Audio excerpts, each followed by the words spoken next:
Hello tout le monde, aujourd'hui on se retrouve pour la vidéo annuelle grand ménage de printemps. Ça y est, les beaux jours arrivent prochainement et j'ai vraiment envie de repartir sur une bonne base avec un intérieur qui soit vraiment nettoyé jusque dans les petits recoins. Donc je vous propose qu'on fasse ça ensemble. Je vais vous donner mes petits trucs et astuces, vous montrer les produits et le matériel que j'utilise. Et aujourd'hui on va se concentrer sur la pièce de vie, donc salon, salle à manger. C'est une pièce qui est ouverte et j'ai vraiment envie de pouvoir la nettoyer de A à Z. Donc voilà, je me bloque la matinée pour pouvoir faire tout ça et c'est parti. Pour faire le ménage, le premier indispensable pour moi c'est une bonne quantité de chiffons et microfibres comme ça. Les chiffons ce sont des vieux t-shirts en coton en fait qui ont été découpés. Et puis voilà, des petites microfibres pour pouvoir vraiment tout nettoyer. Côté produit c'est simple, j'utilise toujours la même chose depuis des années. Un nettoyant que je fais à base de vinaigre, vous savez, je vous en avais déjà parlé dans ma vidéo produits ménagers. Donc 1/3 de vinaigre blanc et 2/3 d'eau pour dépoussiérer et nettoyer les surfaces, ça c'est top. Et je fais aussi celui-ci qui est un petit peu plus dégraissant, je mets un petit peu de savon noir simplement avec de l'eau et c'est parfait. Puisqu'aujourd'hui on fait le ménage à fond, je vais aussi me servir de l'éponge magique pour pouvoir retirer les traces sur les murs. J'aurai aussi besoin de bicarbonate de soude, d'un petit plumeau comme ça, enfin une tête de loup. Et puis mon nettoyant Karcher ici pour pouvoir nettoyer les vitres qui est toujours aussi efficace. Voilà, pour l'ensemble du matériel, évidemment aspirateur et puis un laveur pour le sol comme d'habitude. Donc écoutez, je vous propose qu'on commence. Et je trouve que c'est beaucoup plus logique de procéder du haut vers le bas. Du coup, on va commencer par les plafonds. Le manche télescopique de la tête de loup est bien pratique pour accéder facilement au plafond. Donc là, je procède par étapes pour voir un petit peu où j'en suis et voir ma progression. Vous pouvez aussi tout à fait lessiver les plafonds si vous estimez qu'ils en ont besoin. Maintenant que les plafonds sont faits, je vais passer au mur et je vais en profiter pour retirer toutes ces taches là. Vous savez, c'était dû au frottement des cadres, j'avais changé un petit peu la disposition ici, j'avais un miroir avant et du coup voilà, ça a laissé un petit peu des traces. Pour ça l'éponge magique, ça porte super bien son nom. Je l'humidifie un petit peu et en frottant ça permet de retirer vraiment toutes les traces qui peuvent rester.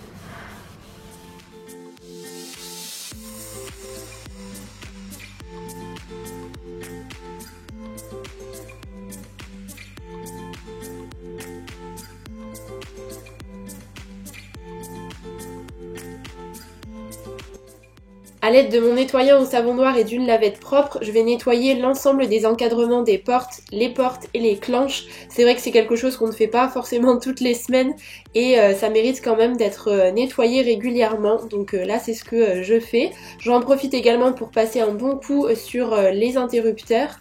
Et puis on passe aussi aux encadrements de fenêtres et puis aux vitres. Donc là je retire les stores, vous pouvez enlever vos rideaux, les laver en même temps, ça peut être l'occasion de le faire. Je nettoie d'abord tous les encadrements de fenêtres, donc intérieur et extérieur, les caissons des volets aussi, et ensuite je termine avec le nettoyage des vitres.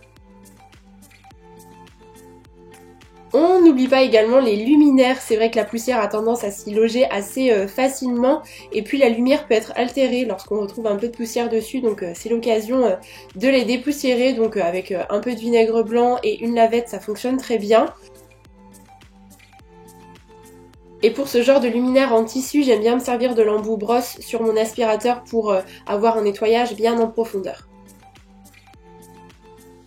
Bon, j'avance plutôt bien. Maintenant je vais passer aux poussières. Ça c'est quelque chose qu'on fait très régulièrement évidemment, mais je vais quand même en profiter pour le faire aujourd'hui pendant que j'y suis. Du coup pour ça je me sers du petit mélange vinaigre blanc avec l'eau et d'un chiffon en coton tout simplement. Donc c'est parti.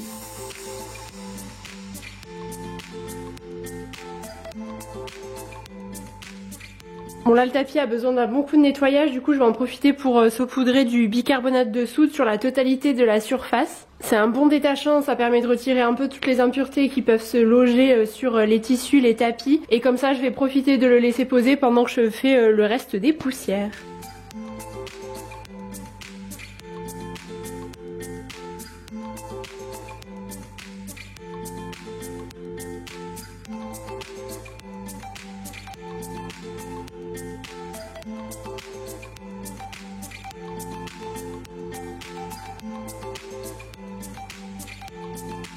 Je passe également en revue le coin jeu de mon fils, donc je vais vraiment tout débarrasser, j'en profite pour aspirer son petit fauteuil et retirer l'ensemble des jouets. J'avais déjà effectué un tri et un rangement de l'intérieur des tiroirs il y a peu de temps pour pouvoir gagner du temps le jour J. Ça c'est un petit conseil que je peux vous donner. Comme ça vous êtes vraiment concentré sur le nettoyage et pas sur le rangement parce que ça prend aussi du temps. Donc là je sors l'ensemble des jouets et ensuite j'aspire les tiroirs pour que tout soit bien propre. Je continue le marathon poussière avec ce petit coin déco qu'il y a justement au-dessus du coin jeu.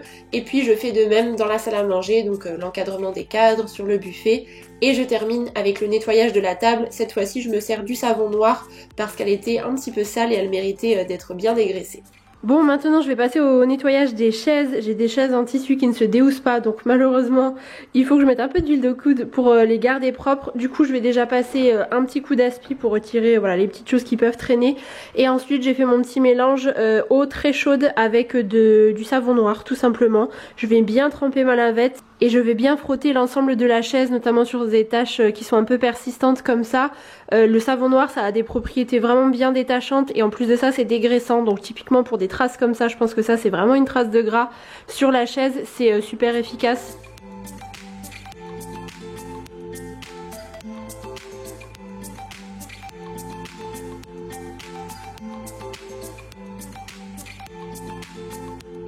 Une fois que j'ai bien savonné l'ensemble des chaises, je rince avec de l'eau claire assez chaude.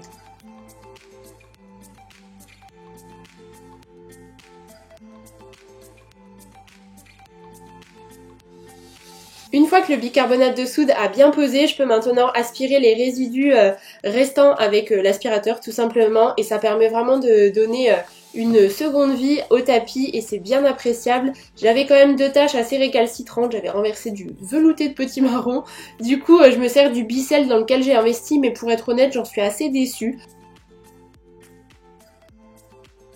Lorsque je fais ce genre de grand ménage, j'en profite aussi pour déplacer un petit peu les meubles et avoir accès à l'arrière, notamment derrière le canapé pour pouvoir nettoyer les radiateurs. Donc avec un petit peu de savon noir, je nettoie bien les grilles, l'ensemble de la surface et puis aussi en dessous du radiateur. Parfois on a tendance à retrouver des petites peluches de poussière, vous savez, avec la chaleur. Donc je passe un petit coup aussi à ce niveau-là. Je fais la même chose avec le meuble télé, on retrouve une quantité de poussière assez folle derrière ce genre de meuble là, donc comme ça je peux passer l'aspirateur sans souci. Je continue ensuite avec le nettoyage des plinthes, ça c'est quand même quelque chose que je fais assez régulièrement, mais la poussière se dépose super facilement, notamment quand elles sont blanches comme ça se voit vraiment beaucoup, donc j'en profite pour nettoyer également cette zone là. Bon, je vais maintenant m'atteler au canapé. Vous me demandez tout le temps d'où il vient. C'est un canapé Ikea qu'on a depuis des années. C'est le modèle Vimle. Il est génial, vraiment. Il est super confortable malgré le temps qui passe. Et l'avantage, c'est qu'il est déhoussable. Je mets toutes les housses en machine à 40 degrés et elles ressortent vraiment comme neuves. Parfois, je le débouloche un petit peu avec le déboulocheur. Vous savez, le petit rasoir électrique là.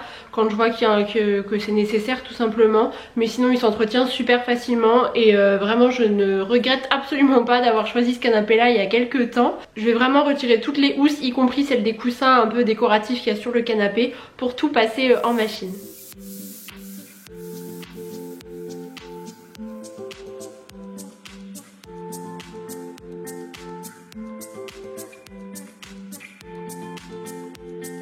Une fois que j'ai retiré l'ensemble des coussins et que je les ai déhoussés, je passe l'aspirateur donc avec différents embouts selon la zone, sur le dossier notamment et puis l'assise du canapé. Et ensuite je mets tout ça à la machine. On a fait quasiment tout le travail, maintenant il ne me reste plus qu'à nettoyer les sols, donc pour ça je passe un bon coup d'aspirateur partout, vraiment dans tous les recoins, je pousse les différents meubles pour ne pas oublier une petite zone.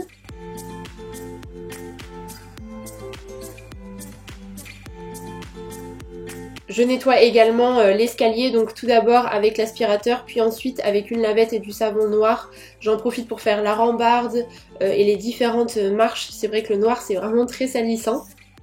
Et pour terminer, je passe le balai laveur dans toute la pièce. Si vous aimez ce genre de vidéo ménage en accéléré, n'hésitez pas d'ailleurs à mettre un petit pouce en l'air à cette vidéo.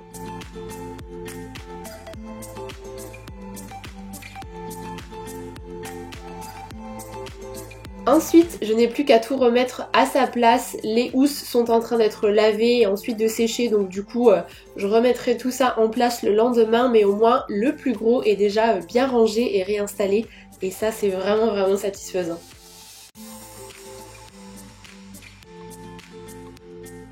Bon, et bien je crois qu'on peut dire que ce ménage de printemps est terminé, en tout cas pour la pièce de vie. Et je trouve ça plutôt pas mal de procéder par pièce. On peut se dire, je pense, on se bloque un créneau chaque week-end pour faire une pièce de son intérieur. Et comme ça, en quelques semaines, on arrive à faire l'ensemble de sa maison. On a un gros ménage de printemps qui est fait et on n'y passe pas des jours et des jours entiers non plus. J'appelle cette vidéo ménage de printemps, mais évidemment je fais pas ça une seule fois dans l'année, hein. Mais je préfère le préciser parce que je sais que ça porte à confusion pour certaines personnes.